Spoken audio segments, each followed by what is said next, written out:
Hello, everyone, and welcome along to episode 94 of the Hunger for the Hustle podcast. Now available on all audio platforms, on iTunes, on Google Podcasts, on iHeartRadio, wherever you get your podcast, basically, we are now there. You cannot get away from us. So I hope anyone who's listening on the new platforms is enjoying it, always growing and expanding. Not too much unlike my guest today, who is always growing and expanding and trying different things, which is the reason I have him on the show. Alex Liu is a game designer who is about to launch his first board game design. The game is called Dogs Bond, and he's bringing the fortune. There it is, right there on cue. Thank you, Alex. On audio, he's just brought it up to the screen, and it looks fantastic. I cannot wait to talk about it. I think this is a really exciting thing, and board games are something that are going off at the moment because we're all getting to spend more time together. So Alex has brought the Fortune 100 project management to this project, and now he dreams of developing the Bond gaming system into other genres. And as one of the few Asian American game designers out there, he also hopes to bring hobbies and communities together, and I think that is a wonderful thing. Live from San Jose, California, Alex Liu, welcome to the podcast. Thanks so much for having me, Jake. Great to be here. It's my absolute pleasure. How are you this evening? It is this evening there, isn't it? Yeah, it's great. The weather is holding up. It's a nice sunny day in California, as you would expect. Yeah, it's one of those places in the world that is always blessed with great weather. I know when I went there a couple of years ago, it was about 4 years ago, I was just saying to you off camera that I've been to San Francisco before. And of course, when I went there, I cycled across the Golden Gate Bridge like every single tourist does who has been there. And I had a brilliant time. It's a fantastic place. Fantastic. Yes. I can't wait to get, back into the swing of things and, traveling and, seeing people. So when you're back in San Francisco, give me a ring and, we'll cycle across the Golden Gate again. Sounds good. Let's make it happen. And maybe we can even play the board game. And tell us more about that, Alex, because I know you come from a corporate background working with Fortune 100 companies, and it seems like quite a world away for someone who's in that corporate world to then go and create a board game.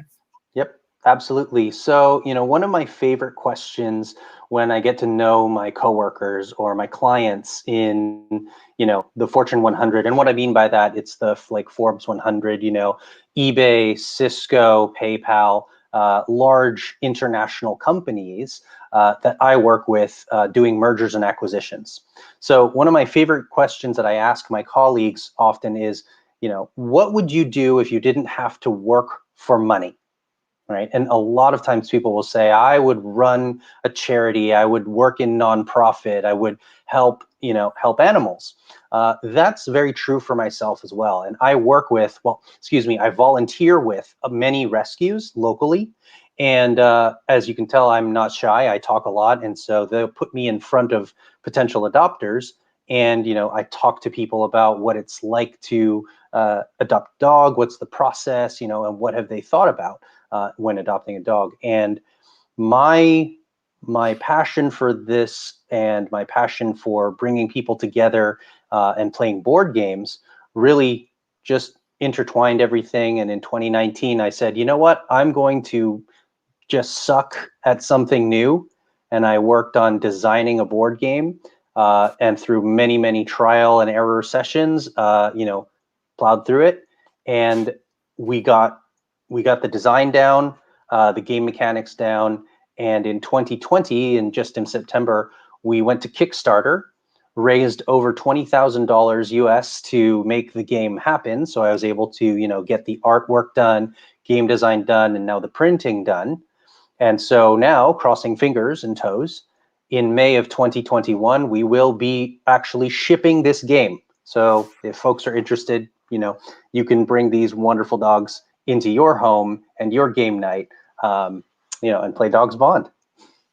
Dogs Bond. I love that. It's a great name as well. It's a name that sticks. And, we were saying before we started that board games are something that's come out of the pandemic that have become a lot more popular again because Mhm. We're at home, we're thinking about how can we have fun at home? What did we used to do before it was just all technology, and which Yes. actually kind of, it's strange, isn't it, technology, because it brings us apart, but it kind of pulls us apart as well at the same time. But board games are something that, I remember, we used to play Cluedo, we used to play Scrabble, we used to play Going for Broke, Mhm.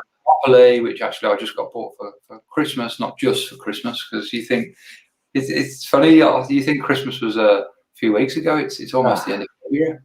I know.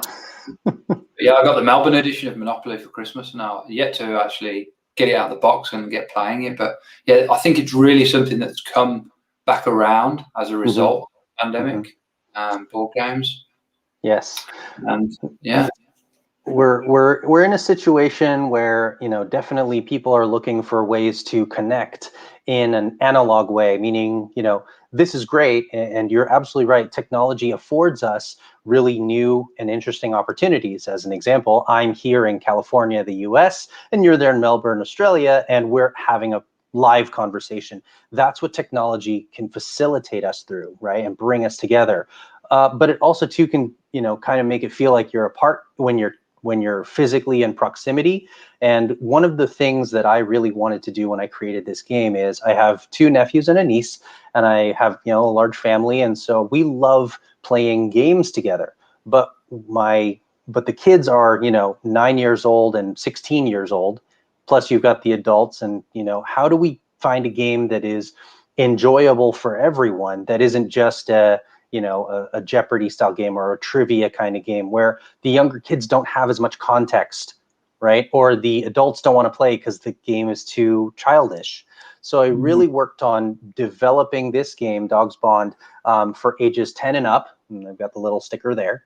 And, having an opportunity to play a game where, younger children are learning how to take turns, match sets, build that out, but also too, the adults can play kind of, the more strategic, the long game.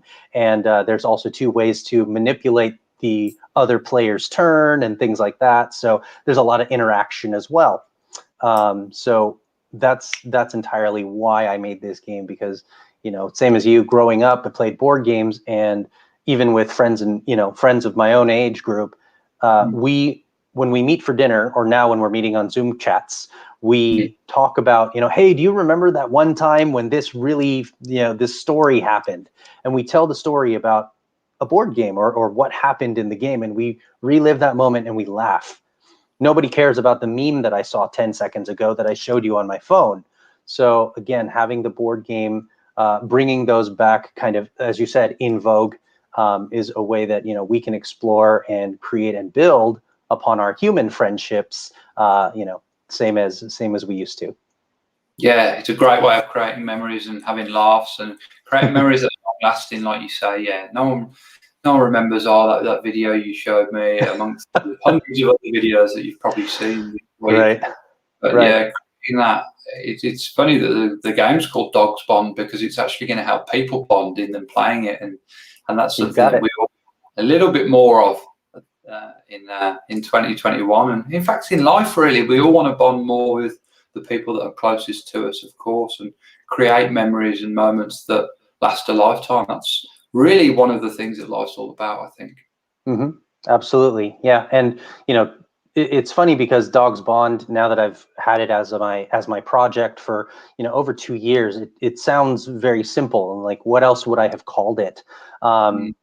But uh, other words like match or friendship, right, just didn't feel as simple, right, and as genuine and as in the moment as Bond. And of course, dogs being in the ever-present moment of, have you pet me just now, or have you fed me just now? That was my theme and my message. And so that's what we built, because the game itself focuses on rescue dogs finding their forever homes. So each of the players, you and I, would take on the role of a rescue dog. And for the video, I'll show a few of the illustrations, that are in the game. And you play as one of these dogs. They have different special abilities, powers that allow them to gain in the game so that you are, you know, more able to find your forever home and of course win the game. But yeah, and that's one of the fun things about it is every dog, every player can be adopted into a forever home. So there's not like a real loser. And you know, at the same time, you know, we are supporting real life rescue. So once you have that moment where you've been adopted into a forever home and the game kind of comes to that crescendo, that swell at the end, you also know that you're playing this game, you're having this game has contributed to real animals having that same moment as well. Yeah, I think that's awesome, and it's something else that touches on that something's become popular out of COVID, which is people are getting a lot more dogs, aren't they? Mm-hmm. You see a lot more people, you've seen a lot more people around with a lot more puppies, and of course, there's a reason for that. You know, Mm-hmm. they feel like they have more time, which they Mm-hmm. do, of course, at Mm-hmm. home, to be able to look after a puppy, which when it's in its kind of first infant years, it needs humans around. You know, you need to train it. So ideal time to get a puppy, and hopefully, I think that this board game can actually inspire people and make them realise, hey, we don't always have to get one from, you know, a breeder or something like that. You know, a puppy that's kind of a brand new puppy, so to speak. If that makes sense. Mm-hmm. We can get one from a rescue home, and that the board game will actually create awareness of that for anyone who plays it, really. Absolutely. Yep. And that's our plan. You know, we are working with 25 real rescues and here in the US. We are opening that up in a few weeks here to try to collect and build strategic partnerships with other rescues worldwide that they could use Dogs Bond as a fundraising mechanism, right? So we want to be in the virtual store of any rescue, any, you know, animal rights advocation group that you might know there. So, you know, every copy that is sold is actually contributing back. We share very much in the passion to improve the lives of animals. And what better way could we do that with a board game than by actually supporting the organizations that are doing all of this hard work? Of course, exactly right. Yeah, it's I like the way you've tied that in, and it clearly works because I've got that idea just from discussing this with you within 12 minutes. So, Yeah. you know, whoever plays the game is also going to get that idea as well. Yeah. Now, tell me, kind of how does one go about like designing a board game from just, of course, the idea that starts in your mind to having that physical, the actual thing in front of you? Yep. So it all starts on Post-it notes and index cards, right? You can have that very, very simple, you know, basic bare bones, test it out, right? You can, you know, there are penny sleeves, right? They cost a penny and they're plastic sleeves and they're the size of a poker card. You can print out, you know, your own cards. You can write on a piece of paper, scrap of paper, shove it in, and you can start playing. And that's honestly what I did. And I think that's what a lot of game designers start with. Once you start building that out, you've played the game by yourself, against yourself, measured it, timed it, then you go into what we call play testing. And that play testing in the before times used to be at pizza shops or board game shops where you could test out your game. You'd say, hey, please come by. We're trying to test this one element or this whole thing all the way through. And you kind of built that in. Now, you know, we're talking about kind of how the world has adjusted. There are also now virtual groups where you can jump in and, as a designer, find play testers, or as a play tester, find game designers. So lots of new resources have, you know, sprung up. Necessity is the mother of all invention, right? And then once you get through the playtesting phase, you know, I would recommend that you think about, consult with an art team, right? Decide what it is your vision needs. As an example, for Dogs Bond, I knew that I wanted to target ages 10 and up. So I knew that my art and illustration and design had to have a particular look and feel. And that was really important to know from the audience assessment, audience analysis, right? What does that art look like? Not Disney, but Disney. Not children's book, but children's book. And kind of understanding that, right? And then having that ability to also kind of bring in the, for lack of a better term, the awe factor, right? And so pulling that all together. once we had the design, the game design mechanics, we had the graphic design, and we had the illustrations. For us, that's when we went to Kickstarter. And, you know, for those of you who don't know, Kickstarter is a worldwide crowdfunding platform, and about, you know, 40% of its, you know, projects are board games. And it has raised, I think, over $18 billion for crowdfunding projects in the last decade or so. And we felt that that was a secure, strong, known platform that we could go to get through, you know, all the crowdfunding. And really what crowdfunding is, and you can go to it at any stage, is to frankly get that kickstart into what is you need to do. For us, we just needed to have help doing pre-orders and printing of the game, because I worked in, you know, after a few years of development, had saved up enough to get the game to a state where it was almost ready, but not quite out the door. So I almost needed that kick out, the swift kick out the door. But, you know, there's also a lot of other companies, a lot of other teams that are coming to Kickstarter with, you know, ideas. And if you can pitch and motivate that, you know, that crowd, that base to support you, then you can get it to go. And so, yeah, and that's where I am now. We are, you know, looking at print. We're going to print, and that should be done at the end of the month, or excuse me, end of March. And like I said, we should be shipping to our backers by May of 2021. Yeah, that's fantastic. And it's only, you know, a couple of months away, and we'll be there. And I can't wait to. I'm gonna get. I don't know if you've got any pre-orders coming over to Australia, but yeah, I want to get one. I love dogs. I don't have any dogs, so I have some back in the UK at my mom's place. We have some dogs, all dash hounds. Wonderful. Dash hounds. Oh, wonderful. Yeah, awesome. So yeah, if you're missing dogs, or, you know, some of my friends who are hypoallergenic, or excuse me, are allergic to dogs, you know, these 8 dogs are hypoallergenic, right? You can adopt all 8 dogs, bring them home, you know, they look at you, you know, with lots of love. So, you know, we would love it if you would adopt us into your game night. Yeah, fantastic. Of course I would.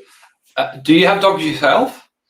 So I used to. One dog that I had, or my dog that I had, her name was Kona, and she passed on after 15 years of wonderful life. And you know, one thing that really impacted me was how she taught me that there was just this capacity for fun, for love, for companionship that I hadn't ever really considered. You know, the way we got her was, I was in university and living with some friends, and, you know, you try to take turns doing chores and things like that. So I asked a roommate, you know, hey, would you mind getting the groceries this week? And she came home with a dog. So we had a dog, and I had to learn how to, you know, play with it, train it. Like, what are we doing here? And yeah, and so that was my kind of initial exposure. But then, you know, we played and loved on her very, very much, all the way till her passing.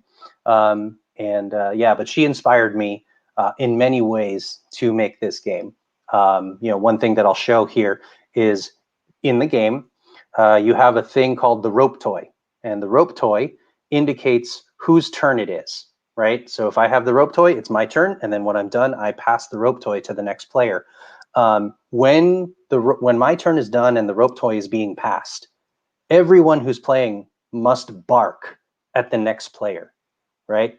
And so when you've got a table full of friends and family all barking at you, if you're on your phone distracted for a moment, guess what? You're back in this game. This game brings you back to the moment, to be present, which again is all about really that experience of being a dog. It's about living in that moment and, you know, doing the best that you can.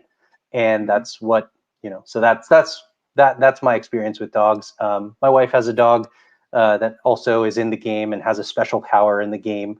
So yeah, it's I've grown up with the dogs.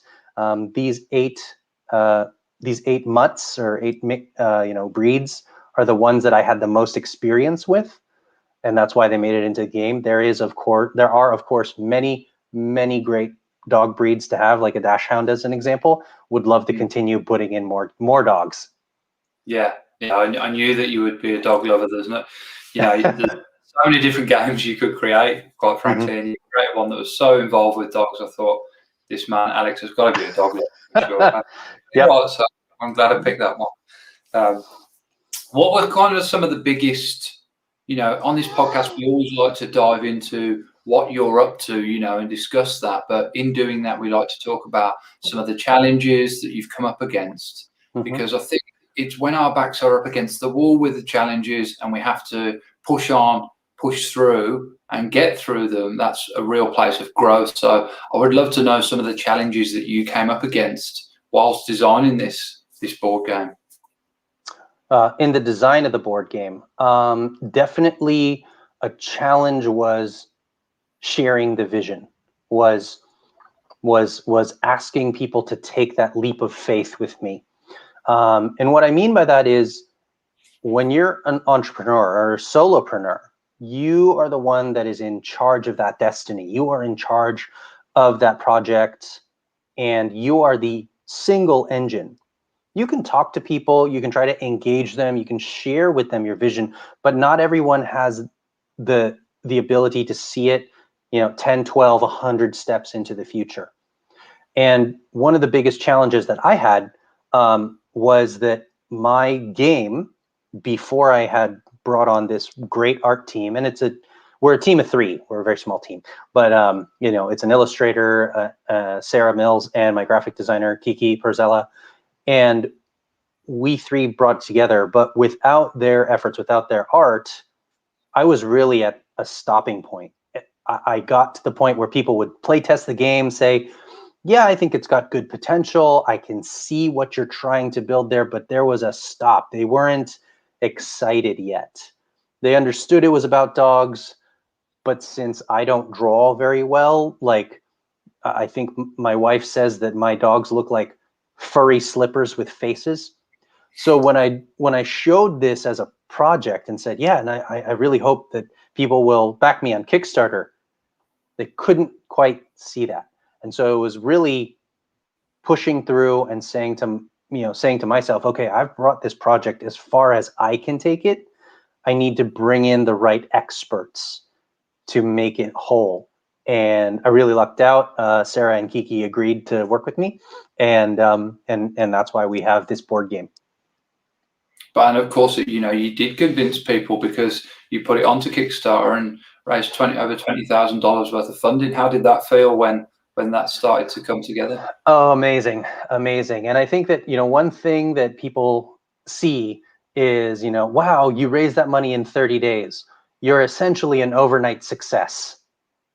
A lot of time goes into making that overnight success, and it's sometimes a very difficult, sometimes a very lonely journey to try to get past that next hurdle, to try to get onto that next step that will allow you to get there. And things that it is a very humbling experience to go through crowdfunding, because essentially you're scooping together what you can, putting your dream into your hand, and then going to the internet and saying, do you like it? And it's a very vulnerable place to be. And some people don't like that, right? Some people have no stomach to be that customer facing, that vulnerable, that in that space where people can say, I don't really think that this dog looks like the dog I expect it to, or I don't think that a board game costs this much money to make, right? And you kind of get a lot of that negative needling, type of stuff. And if you get bogged down into it, if you don't have a thick enough skin to kind of push through, it can really, halt your progress. And I think that, it's really important, and I think that's why podcasts like this are so important, is to say that it is natural to feel that pressure, to find those barriers, but there are ways through it, and everyone will have their different story. But at the end of the day, it's, do you believe in yourself, and are you willing to, place the bet, right, on yourself, and that's really what it was all about. Yeah, I can identify with that as a business owner myself. You know, I sell a product that picks up horse manure, and you get some funny comeback on that sometimes. You know, Mm-hmm. how can it cost so much to make, and does it Mm-hmm. really Mm-hmm. work, and you know, Mm-hmm. all these kind of pushbacks you get a lot of the time. But the That's right. reality is, if you believe in what you've designed, what you're making, what you're selling, what you're Mm-hmm. marketing, and you Mm-hmm. really do, and you know, you have a large number of people that believe in it too, whether Mm-hmm. they, you know, a lot of people, for me, fortunately, I have a lot of backing from people who've used it and they love it, which you can't get better than that, customer Mm-hmm. testimonials. But yeah, Yes. there's a point where it is, you know, it's a struggle that you have to get to that point of, you know, look, guys, this is a great product. I believe in it. You know, I just want you to believe in it too. And the only Mm-hmm. way you're actually going to be able to do that is to sell it and get it into people's hands That's and right. let you the feedback. You know, a customer Mm-hmm. focused, customer driven business is always the best, in my opinion. And Absolutely. but it just takes a bit of time for that to play out. And in that time, you have to have unwavering faith in what you're doing because, like you Mm-hmm. said, you know, not everyone has the stomach to front that and to go, Mm-hmm. look, I understand that perhaps you guys don't believe in it, but I do, and I'm going to keep pushing forward with what I'm doing because of my belief in it. And I think, Mm-hmm. Mm-hmm. you know, if you've got that kind of mindset, you're always going to win. You're always going to win. That's right. And it'll take you down paths that, you know, may not be what, you know, what everyone defines as success. I mean, certainly for, you know, for myself and my team, you know, we haven't been able to quit our jobs because we raised, you know, 20K to make a board game. But our win is that people believe in our board game, right? People are willing to talk about it. People are willing to play it. People are now becoming very, very interested in a mission-based emphasis on board games. You know, that and our board game, our project just kind of ticks all those boxes, not because we went out and tried to look up, you know, what are the most controversial, you know, social justice topics of the day and, like, you know, try to build a game around that, but just who we are, right? And that really came through in the game design and the illustration and the graphic design. And you know, I'm very excited about our board game, and, you know, other tertiary products that kind of sprung out of it, like our Kickstarter page, which is now immortalized on Kickstarter. You know, shows what was the progress, right? How did we get there, right? We didn't fund in the first 24 days, which is generally what a lot of projects try to do. We took almost 28 out of the 30 days that we had to fund, and seeing that it was just inching towards our goal of 20,000 and just being like 18,000, okay, check it in 6 hours. $18,000 and $18,025. Okay, check it again. 18,025. No, it's not moving. Right.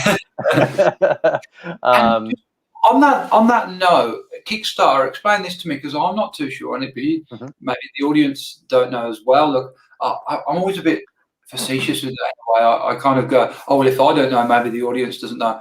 I'm sure there's a lot more that the audience doesn't know that I know, but I always like to ask these questions that make me, you know, that I'm inquisitive about. And with Kickstarter, if Yes. people put funds towards the project, do they then own some part of the business, or is it still always owned by yourself? It's fully owned by the creator. What the person is doing is they're pledging their support. So even when you hit back a project, the creator, like me, doesn't see any money. The only way, and Kickstarter is unique in this. There are other crowdfunding platforms, Indiegogo, GameFound, that sort of a thing.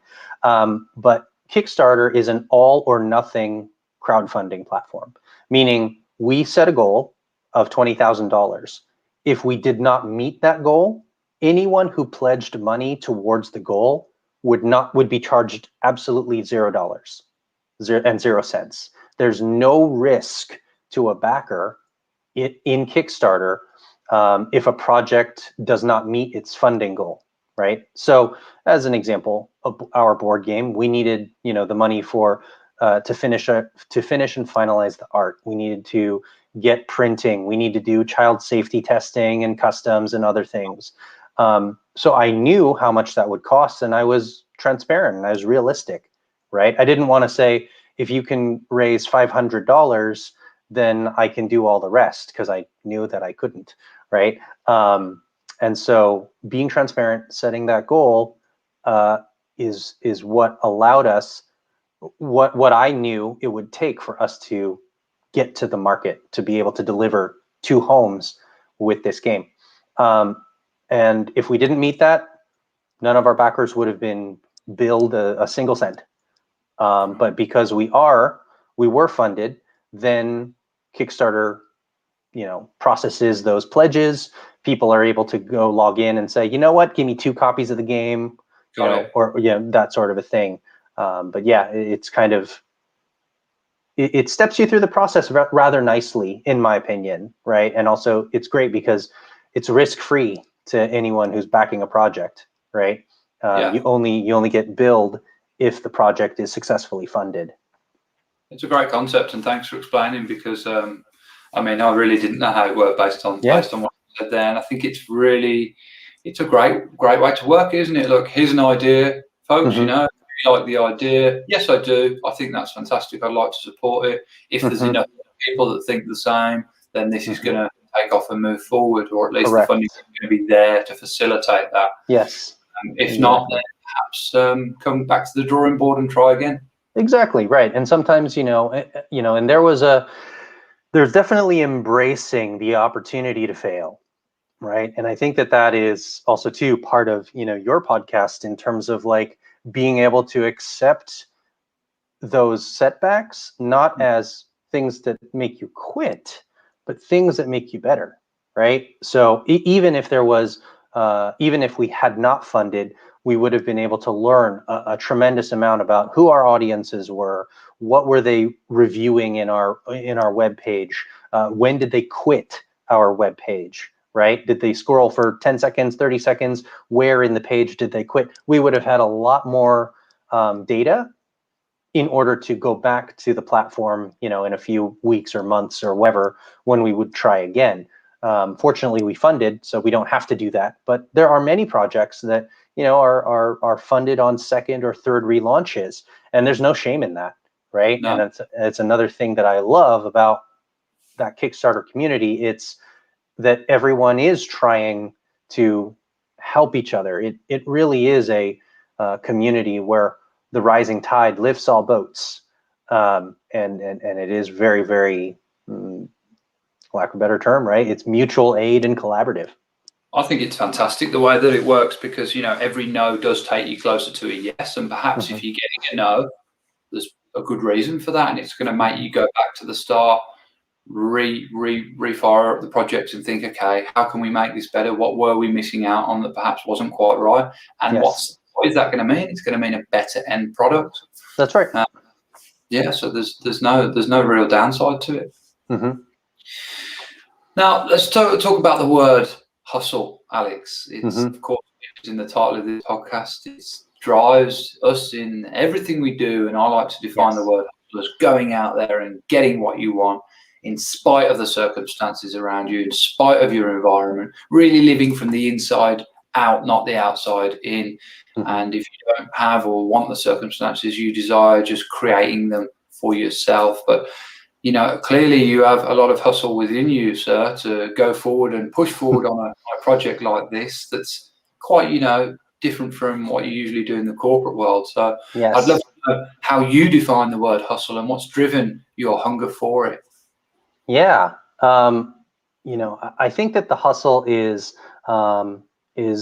I've always defined it as those small incremental achievements that I'm making that have nothing to do with, just everyday life of, paying bills and the day job, right? The things that, where I help empower and make other companies successful. But what is it that's frankly selfish, right? And to your point about that notion of being, starting from what's inside and delivering out, that is exactly what pushed me for this project. I wanted to create something that is tangible, right? When you're working as a knowledge worker, oftentimes we live in spreadsheets, balance sheets, presentations, and there's not a lot left behind, right? You kind of say, okay, project's wrapped up, great, file it, done. We don't look at it again, right?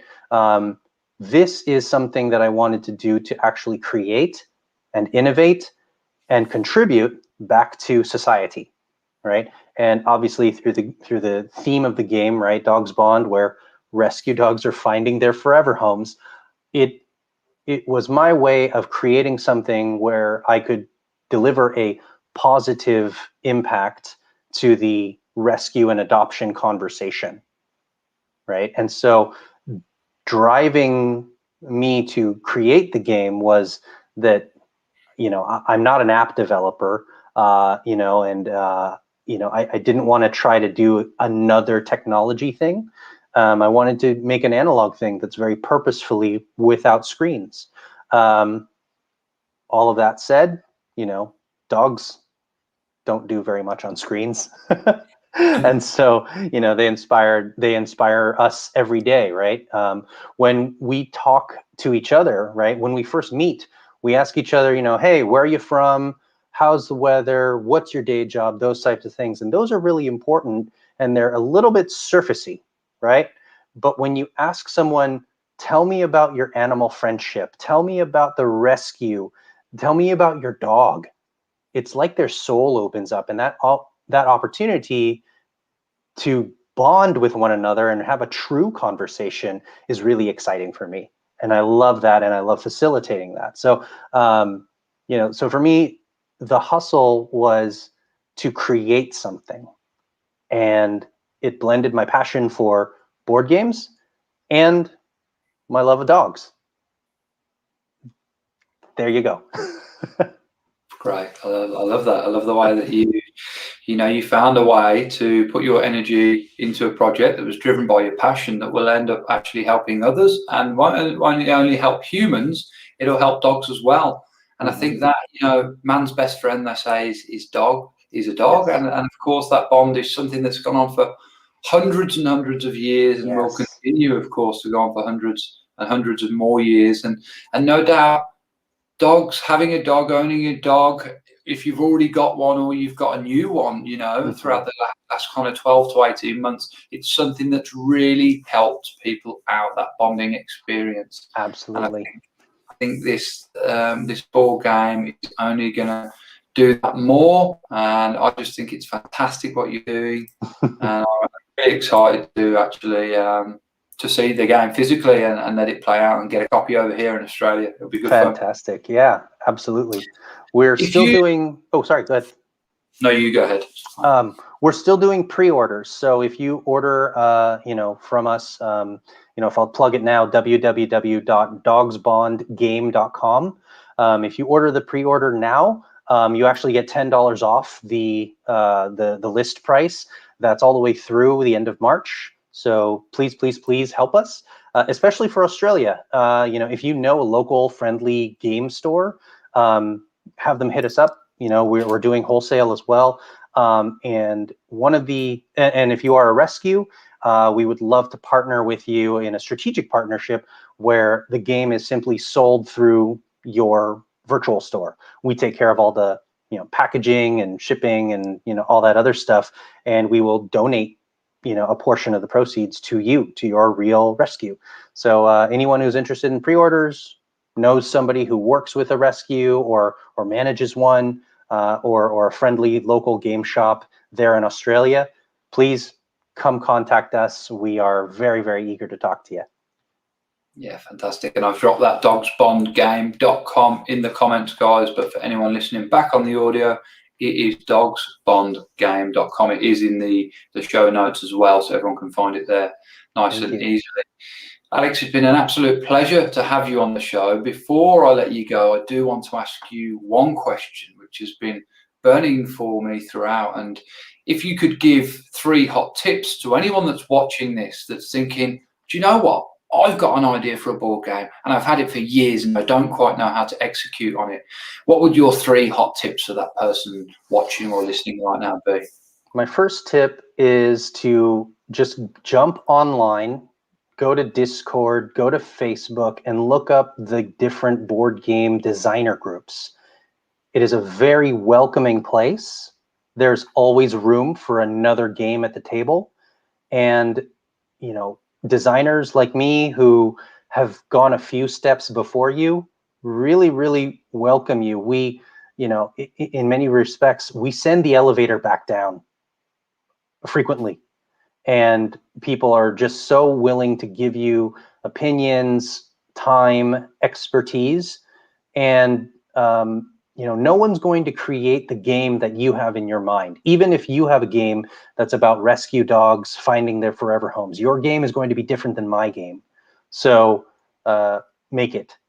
You know, second thing is test, test, test with yourself, with your family, with blind testing, right? It is very important. It makes your game stronger. You will learn how to communicate different complex ideas in really simple language, because you don't have somebody's attention for 30 minutes as you explain a game. You have to condense it into a bite-sized 10-second pitch of why this person is going to be interested in your game. I used to explain game mechanics and art, this and the other thing. Now I just say, Dogs Bond. It's a game where rescue dogs find their forever homes. Boom, done. And third tip is fail faster, right? Go try it out. You will learn so much more testing it and failing than you will trying to noodle on it and let it marinate on your own. There's no substitute for the feedback. And, you know, and then you can kind of also too determine whether or not you take things too personally to self-publish. There are many game designers that are very successful that design games and then sell them to larger publishing organizations. So you don't have to go it alone like I did. You can actually build and sell your game design and then move on to the next as a designer. Yeah. No, I love that. I think that's three fantastic hot tips and a lot of information actually there for anyone that's thinking about designing their own board game. And what better time than now to bring a board game out into the world where, you know, the places to play board games are at home with our loved ones, surrounded by our loved ones, and that's what a lot of us are doing at the moment. So yeah, I think it's great timing to do something like this. Thanks, Jake. It's been an absolute pleasure to have you on the show. The links, if you want to connect with Alex, support the Kickstarter, and of course find out more about the game, are in the comments and in the show notes. A big thank you to everyone that's listening, watching to the show now, live or later, on whatever platform you're listening on. If you've enjoyed the show and you would like to support it, then please do that by subscribing, giving us a review, or sharing it with your family, friends, peers, or colleagues. If you liked it and they like you, they might even like it too. So thanks very much for listening, folks. Stay hungry, stay healthy, stay happy, and keep hustling.